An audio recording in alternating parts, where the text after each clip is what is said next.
What up? What up? What up? What up? What up? What up? What up? We live, baby. We live. Always. What's going Yes, on? sir. What What's up? up? What's How up? you What's up? feel? Whistle Gang Podcast. We here, baby. We are. We right here. We Right here. we are live. We appreciate everybody tuning in to watch us tonight. Yep. Yep. Yes, sir. Hell of a weekend here in Charlotte. Hell of a weekend for the 49ers. Man. Where we start? Where do we start? Let's just get straight into it, man. I'm starting to get a little pissed off, man. What's that? Brock ain't First getting the off, respect. I got to start right here. It's been a long fucking day, boy. I'm telling you. Hold on, Man. let me do my drugs first. These ain't no perkies or nothing. You know what I mean? Just a little IB. You know what I mean? Just so I can, make it through. But it's been a struggle today to keep up, boy. You know? all day, man. Been a struggle all day. You feel me? I was slow motion. this morning. Yeah, well, I've been good. So, yeah, I'm starting to get a little pissed off. So, full disclosure, like I always say, I was a Trey guy. I was Trey Lance all the way. Very skeptical of Brock. Even beginning of the season, I wanted us to keep Trey on the staff. Or not on the staff, this ain't baseball. Keep him on the roster. Okay. Just in case Brock hit some type of rookie wall or they figured him out or he was the system quarterback, and I wanted for him to stay around. And, man. So what you saying now? Brock is that guy, man. No. I want to hear. Hold on. Don't interrupt him. He's speaking. my bad. Hey, my bad. You got it. Brock is that dude.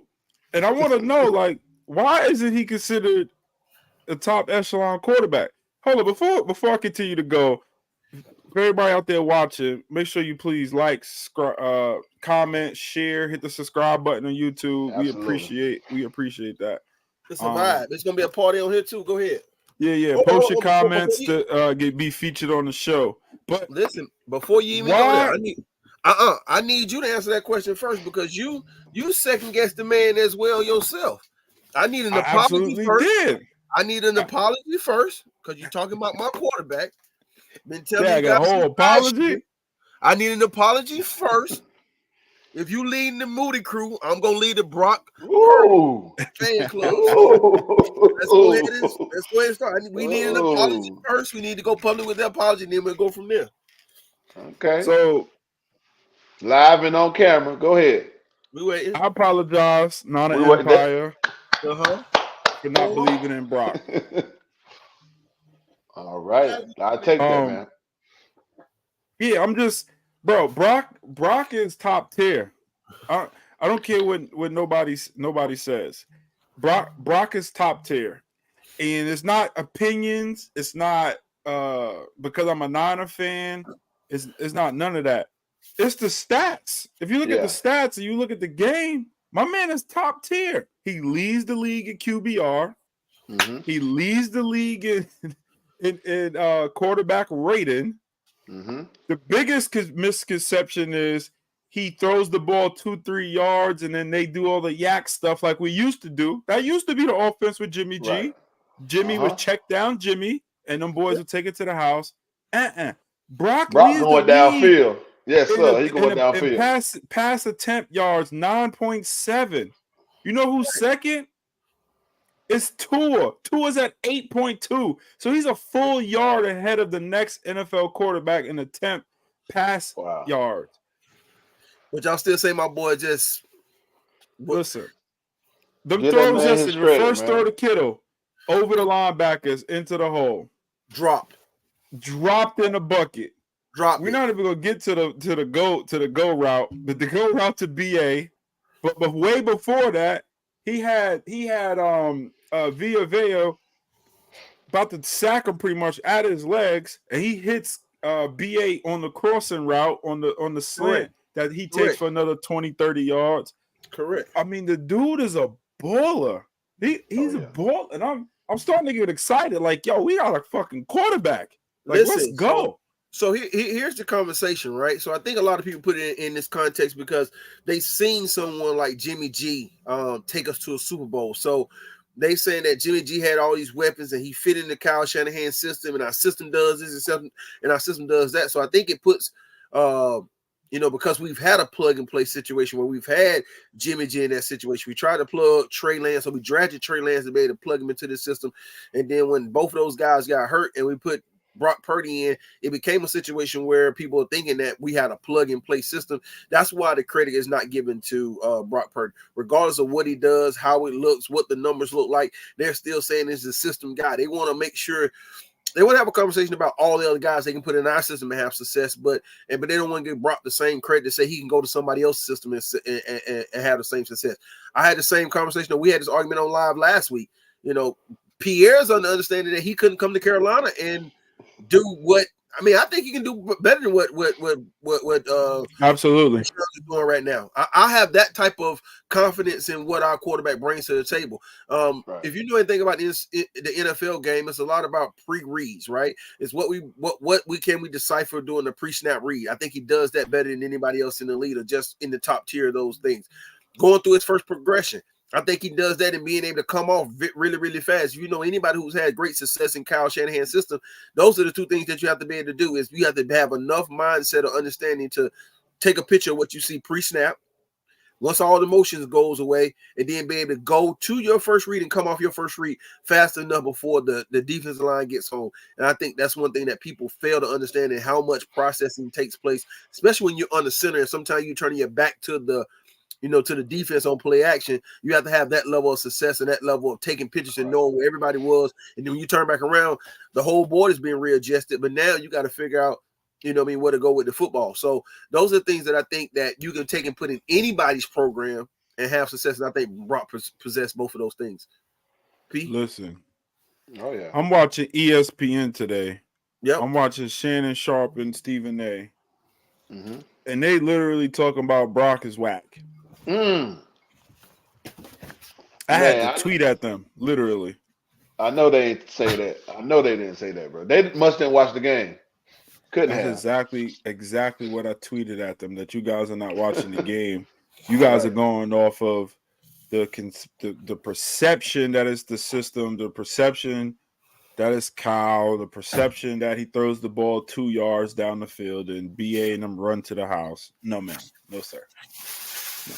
Brock is a quarterback. But I like it, though. Give him that fuel that he needs, though. Listen, I'm sure he listens to the shows. I'm sure he hear people talking about him. So it fuels him. You know what I'm saying? It gives him what he needs, that spark. So keep talking shit. Go ahead. My bad. My Bucs pack came in like we're smoking on a Bucs pack tonight. You know what I mean? Listen, I'm just not feeling it. They're gonna have to give my quarterback a little bit more love. I'm about to start being out there on the forefront for Brock. It gotta stop. It don't matter as long as you get behind me. I've been here. Just get behind me, get in line. I'm already here. Yeah, I'm already here. I just think it's wild that he's not getting no credit, and like we're winning. We're not winning with him. I mean, some of it we're winning because of him. And I don't care if it's this whatever, because the way Kyle calls the plays and all the other stuff, Kyle done had 100 other quarterbacks. You still got to go out there and make the play. You still got to make the throw. You still got to make the read. Kyle putting you in the position, which is good. It's a good combination. But, I mean, it's time to start giving Brock some credit. Listen, I mean, my man need to start getting some MVP looks, the whole nine. At the end of the day, man, we had this conversation before we went on the skid. That the guy should be in the conversation. If it's not Christian, that's the only way we're gonna split between Christian and him. We already had this conversation week 4, week 5, but nobody listened to me. Everybody thought it's Christian because Christian has the biggest name. We've had the success since Christian moved over, but also that success when Christian came over was the same success when Brock came into the lineup as well. They go hand in hand. The second part, I think we're playing very, very complimentary football. This team is still going to be led by the defense. I mean, I understand Brock threw for 333 and the perfect, quarterback situation, but at the end of the day, this team is going to be led by the defense. Yesterday, we got Bosa with a sack. We had Young with a sack. We had Armstead with a sack. We had guys with half sacks. The defense showed that we had 4 sacks yesterday, right? And only 1 turnover. I thought we were going to have 2 turnovers. I was really, really close to my prediction that way. But at the end of the day, we are playing complimentary football. We had 2 for 2 on field goals.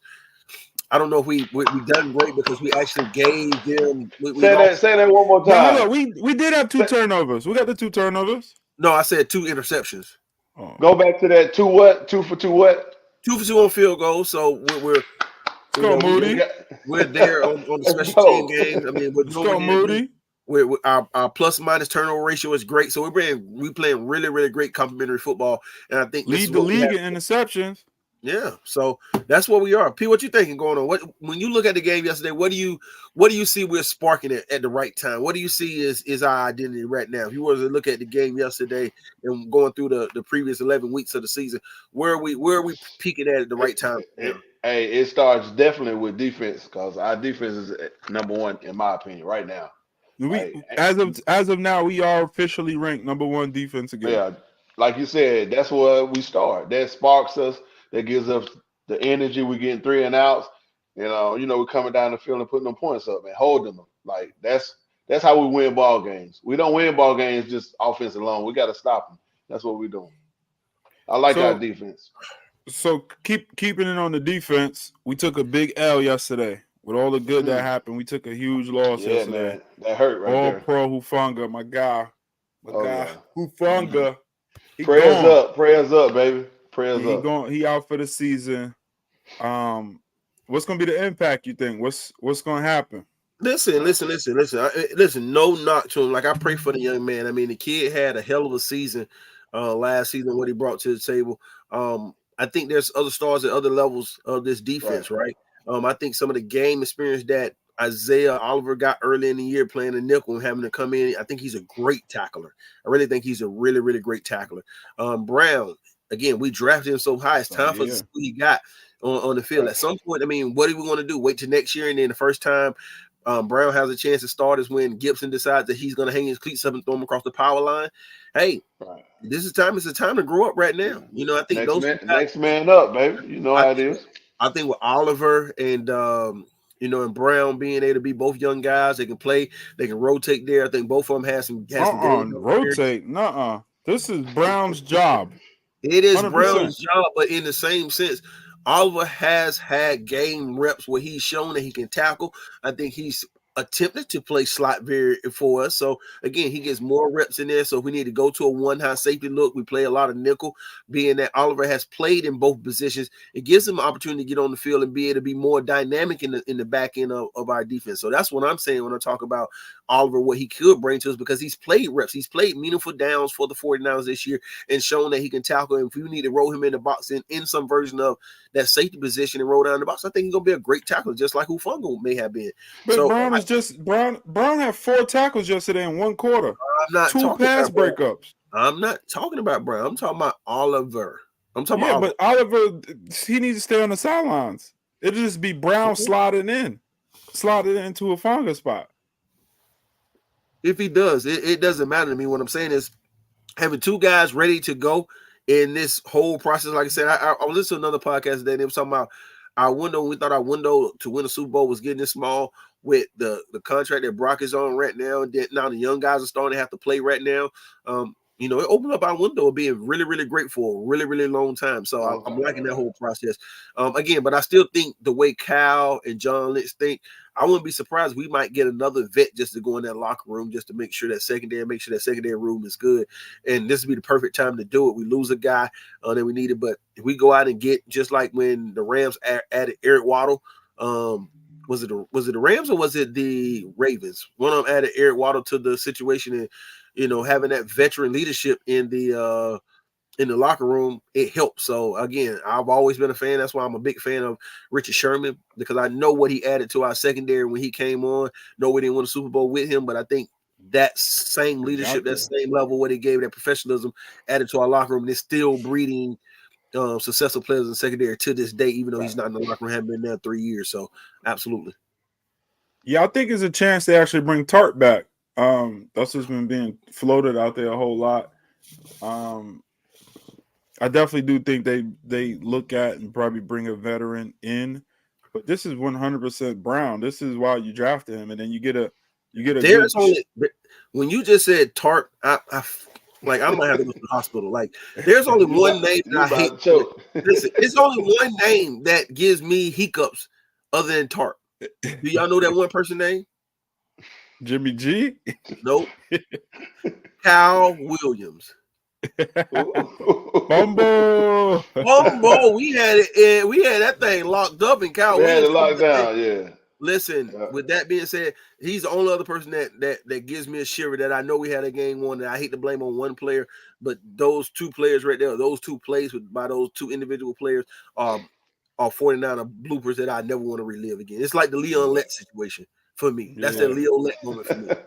Absolutely. Yeah, but I think Brown is definitely up for it. Like I said, he had 4 tackles in a quarter yesterday, 2 pass breakups and interception. He has a nose for the ball, just like Hufanga. I think next year with both of them back there on the field at the same time is going to be really, really good. The only thing I'm concerned about is his speed. He doesn't have top tier speed, and I think that's one of the reasons why, even though a lot of us have been calling for him to play in the slot, is one of the reasons why they haven't played him in the slot. And if you remember yesterday, if you go back to the end of the third quarter or the start of the fourth quarter, Baker hit somebody on the seam route. Well, he toasted him because he couldn't keep up. But it was the same said about Hufanga coming out of the draft. That's why he feels so low in the draft, because he didn't have great speed. But again, preparation from a coach's standpoint, if you have preparation, you understand the formation, you understand what coaches are trying to get done out of certain formation, you can anticipate plays. And the more time they take time to look at film, watch film, you will see that his game speed picks up because he's anticipating what's going to happen. That correct, and that pays for that game speed because the anticipation is added. Yep. And that's what Hufanga is really good at, the anticipation part. He's really good at it. And then obviously, he's mentored by Troy, who's probably top 3, top 5 best safety ever. Yes, one of the best. best. Let's do top 5. I can't do top. Let's say top 5. No top 3. Let's go top 5, bro. We doing Paulo was a dog, man. Paulo was a dog, though. Go ahead, though. Is Woodson considered a safety or a corner? Eddie Kane number 1 to me, baby. Eddie Kane number 1, Sean Taylor number 2 to me. But Sean Taylor didn't have that much time. Man. He had the potential. Okay, Ronnie's still up there for me. Yeah, I said Ronnie. Yeah, I'm an Atwater fan. I'm a B Dog fan. You gotta understand, I played the position, so these are guys that I studied just to be headhunters, headhunt no more. I just can't. They suspended the Dolphins. The Broncos do it again today. Another 4 games. Yeah. I think at the end. What do you think, P, about losing Hufanga? Man, that shit hurt. Yeah, it definitely hurt. A guy with his talent. Yeah, we're gonna miss that on the field. So, yeah, that definitely hurt. I don't think it's gonna set us back. I'm pretty sure we got somebody right behind him, hungry just like he was. So, yeah, just next man up, man. Everybody got a job on the team, so we got to step it up. We got this energy we got going with this defense, so he can't come in there, and try to play catch up. He got to fit right in where we at. Well, let's talk about a couple things real quick before we switch channels, right? And there's going to be a little bit of change. Like, I've seen a different team first half, second half. If we talk about the first half, second half of the team yesterday, like what second half or what halftime adjustments are we making, or what ones are we not making? Because I'm still not seeing the full evolution of a 49er team to be very, very super, super dominant. What are we missing in our halftime adjustments? Like, what are we doing? I've seen we coming out on offense, though, and we going down the field, first play, first possession out. 2 games back to back. I love that. Okay. Brad, what do you think? Anything that stands out to you from halftime adjustments? I wouldn't say any adjustments. What I was going to go into was trying to put the game away. So, like, we couldn't put them away. But what is put away, though? How many points you want to be considered? No. Like, it ain't put away. It's the closeout, like what Brad is saying. Brad said, I think they had the ball two more possessions at the 4-minute mark when we really should have got off the field. The game should have been closed out. I think it was like 4:46 left in the game. We had the ball on offense, and we should have closed the game out then. It should have been another possession. They ended up having the ball 2 more times after that. Like when we went up 27-7, maybe that was the score. It should have been close to a closeout at that point. Listen. We couldn't close it out. That soft ass coverage. So if we want to talk about one thing, like one of the things I didn't like about the defense yesterday, let's talk about it. The soft coverage. So you Okay. talk about adjustments, different. Oh my gosh, yo, Baker completed 9 straight passes yesterday at one point in that fourth quarter. 166 in the second half. 166 passing yards in the second half. Yeah, bro. They were 8-10 yards off the ball every down. Every down. I'm like, yo, are we gonna press coverage, do something, change it up? Like, what are we doing? Do you think it has anything to do with the defensive call that Steve Wilkes made with 16 seconds left? Do you think we're playing bend but don't break? We're playing, very, very caution-free football because of that decision that we made with 16 seconds and they score right before half? Is that what we're doing? I hope something that happened 3 games ago is affecting now. Bro, we got to keep the heat on. Like, keep the pressure on. This 7, 8 yards, 10 yards off the ball. I can understand maybe Mike Evans giving some cushion, somebody over the top, like we talked about in the pre-show. But I think we did a good job on Evans, though. Let's talk about it. Yeah, we did. He had 12 targets, only 5 catches for no yards. That was my concern. That was my concern going into the game. Like, if we contain Mike Evans, I'm good with it. I don't think nobody else on the field could have beat us but him. Yeah, but let's say it's the Eagles 2 weeks from now. Okay. And it's the same score, 27-13, and we 10 yards off the ball like that.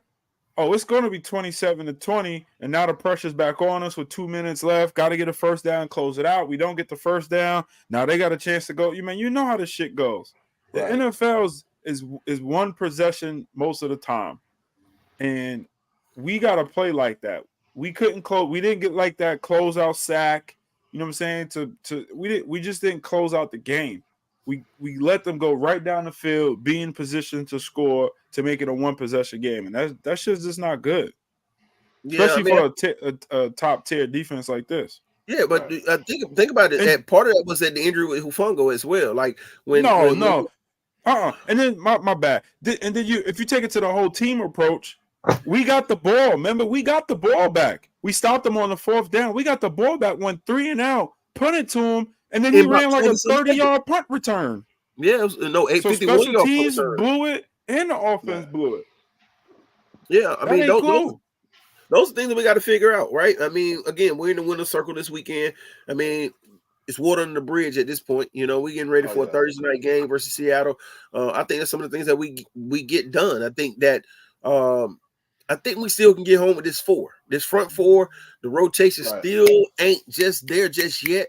I to be honest with you, I would like to see a 4 with the 4 being potentially Hargrave, Bosa, putting Chase on the inside, and then bring on the other, real stretchy defense end. So if it's bringing Colin Farrell or Gregory off the end and making that being the case. So now we're getting to push with a very, very much more athletic defensive guy in the middle. And I think we're going to get that a lot versus the Eagles. I think you'll see way more of those formations versus the Eagles. You'll see Chase start to go inside to be able to create some of those. So Jalen doesn't have opportunity to kind of just run and escape. I think you're going to see a lot more of that moving forward. I think we're still in a situation where we're playing chess. If you know anything, like I told you guys before, episode 1, episode 2, that we were not showing a whole lot of things because we were saving a lot for when we got to Dallas. I think we're still in that mode again, that we're not showing everything we got because we're saving something for the Eagles game, for how we're going to try to defend Jalen Hurts and this run, his ability to run out of the backfield or when everybody's not in their rush lanes. I think that's what we're saving, and I look forward to kind of seeing us get to that 2 weeks from now. One of the things we saw yesterday though was that work. So one, Young is still not starting. Colin Farrell's starting. But when Chase Young comes in on 3rd down, yesterday we had a perfect example. Chase and Bosa came around the corner on the edge, and he had to step up in the pocket, and he stepped out right into Armstead. So that's how it's somewhat supposed to work. If them boys can't get them, the middle gets them and it works. But switching to the other side of the ball, what are something you guys didn't like about the offense yesterday? I'm gonna say this on the offense though. Pay Brandon. Pay Brandon. He's a BA. dog, man. Pay that man. He got to be paid. He can't go nowhere. I don't care what we got to do. So we got to resign him. We have to. I don't know what it's gonna be done, man. But we can't let this guy walk when time comes. We can't lose that guy. I'm actually looking forward to seeing us getting a little more spread. I think when the game gets tight, we get really, really conservative with our run game. I don't think we do a good job of just spreading people out, making people have to defend us every blade of the field.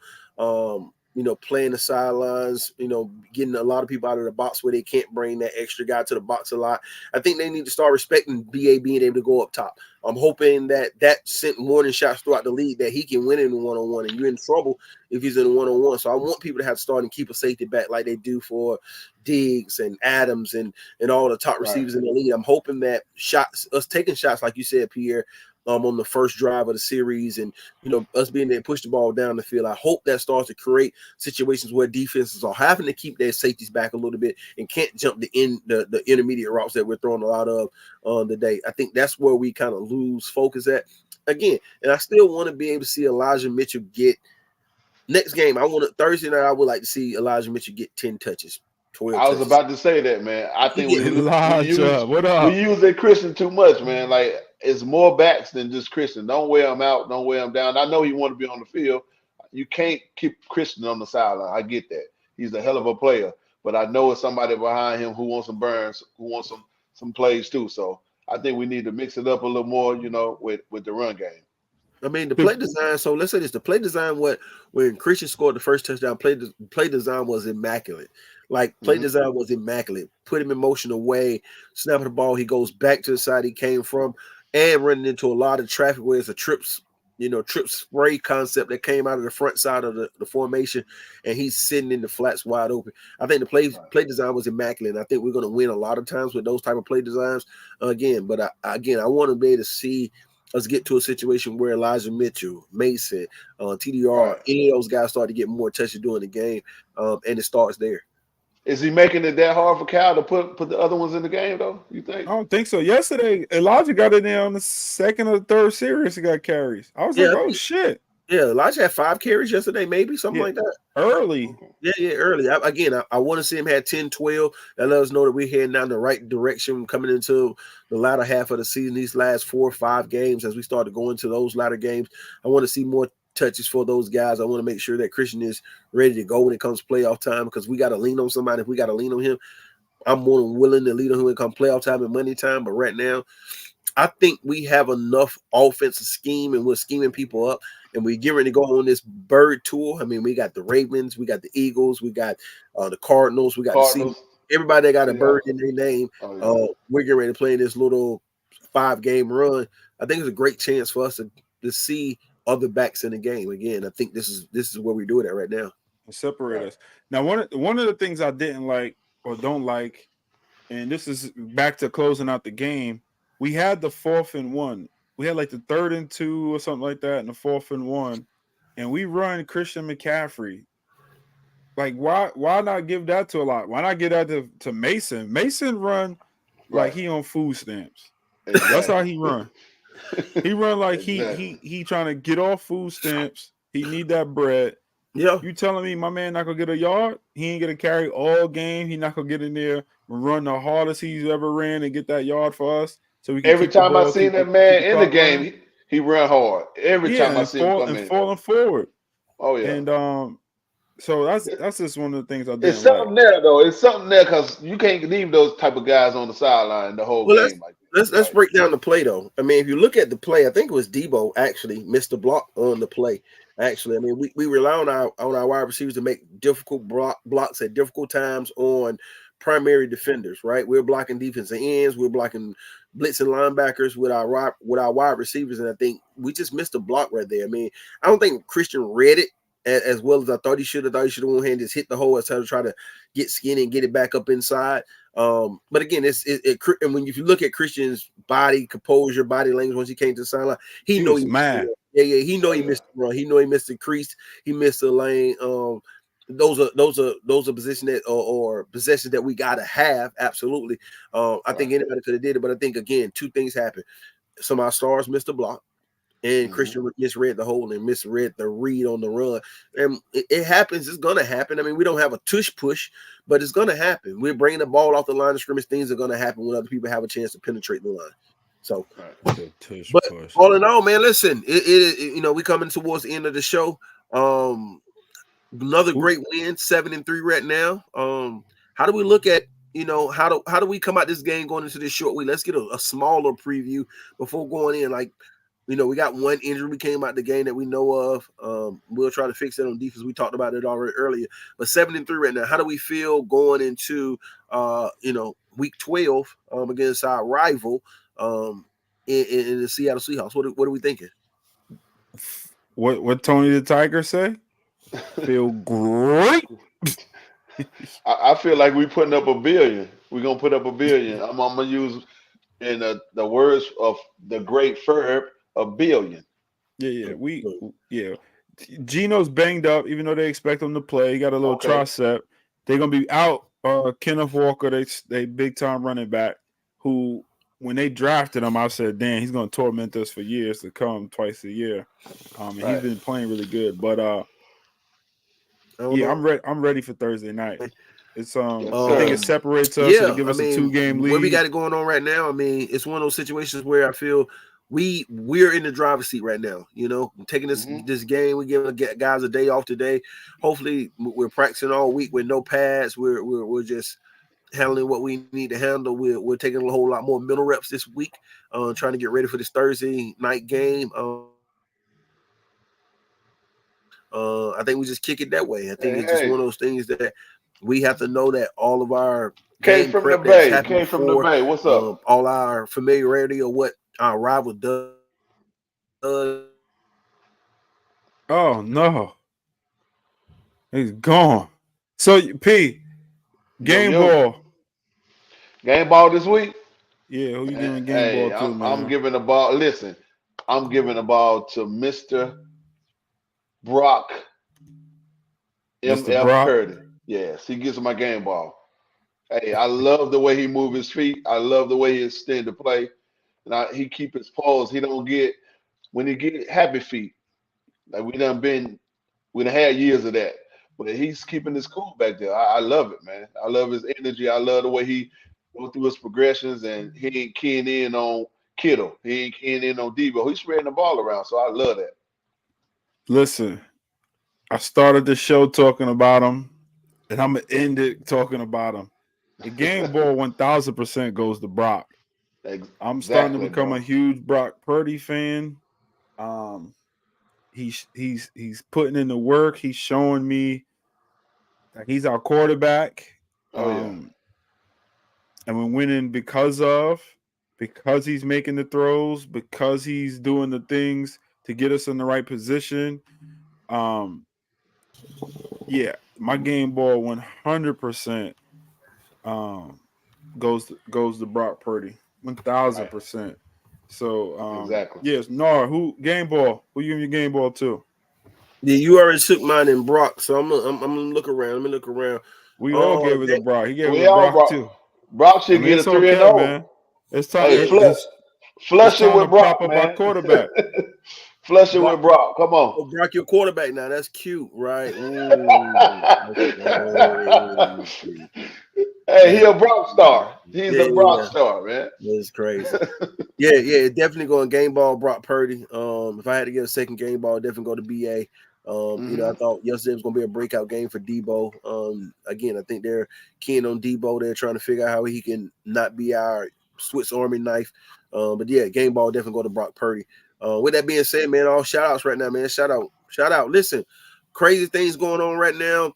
What's the Game podcast in full effect? Shout out to the 619, bro. If I ever seen a party that maybe live in an hour, and what up? 619 Niners. Oh my goodness. Yes. I told y'all. We coming to the party in the summer. Got a party going on just like the Empire of Charlotte right here. I got to give it to them. They're definitely an extension of the Whistle Game podcast. Love to see them party. I'm gonna say this 619. I'm gonna give y'all whistleblowing lessons. You got to stay on point with it. If you're gonna blow it to our song, you got to be on cue. Everybody got to be on cue with it though. Make that thing. It got to flow. We got to flow with it. But I appreciate the love though. Yeah, shout out to San Diego. Yes, we sir. Coming to the party this summer. We coming. Oh yeah. We coming. Absolutely. We coming. Shout out to everybody that was out in the QC in the Queen City yesterday. Man. I ain't never seen that many Cowboy fans in my life. Even when I went to the Cowboys game, I ain't see that many Cowboy fans. Hey. And I was in Dallas. And guess what? So we was turning heads. We was turning heads down there. They saw us walking through, baby. They saw them 49 Charlotte boys walking through. We was out there, but shout out to all the Cowboy fans who came to town for their preseason game. It definitely was a vibe up in Charlotte. All the tailgates and stuff like that was going on. Shout out to everybody that came through the slingshot yesterday. Showed us love. Oh yeah. We had mad fun yesterday. Chanel in the best dress and DJ KO them had it rocking. Even the damn R&B karaoke at the end was crazy. Yeah, just it was a vibe. It was a everybody vibe out there. Charlotte was a whole vibe yesterday, man. Just all through the city. Yeah. So other than that, man, we are out. We appreciate you for tuning in to us, watching us. Shout out to everybody who liked, subscribed, and commented today. Please, if you don't mind, subscribe to our YouTube channel. Continue to support us. We appreciate it. We're looking for all the feedback. And if you desire to be a guest on the show, just reach out to one of us. We are very open to having guests from all over join us to talk about 49er football. Other than that, any Seahawk fans out there, get at us. You want to be a guest on the show, get at us. Inbox. Yeah, other than that, message. We are out. Peace.